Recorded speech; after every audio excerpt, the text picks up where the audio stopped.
இருசக்கர வாகன உற்பத்தியாளர்கள் புதிய வாகனங்களை விற்கும் போது 2 ஹெல்மெட்களை வழங்குவதை கட்டாயமாக்க மத்திய அரசு முடிவெடுத்துள்ளது.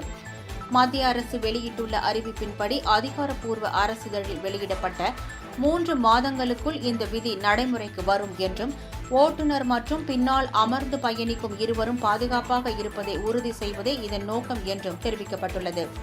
ஹெல்மெட் விதியுடன் கூடுதலாக 2026ஆம் ஆண்டு ஜனவரி 1ஆம் தேதி முதல் 50 சிசிக்கு மேல் என்ஜின் திறன் அல்லது 50 கிலோமீட்டர் மணிக்கு மேல் அதிகபட்ச வேகம் கொண்ட மோட்டார் பைக் மற்றும் ஸ்கூட்டர்கள் உட்பட அனைத்து புதிய L2 வகை இருசக்கர வாகனங்களுக்கும் ஆன்டி-லாக் பிரேக்கிங் சிஸ்டம் பொருத்துவதை கட்டாயமாக்கவும் அரசு திட்டமிட்டுள்ளது.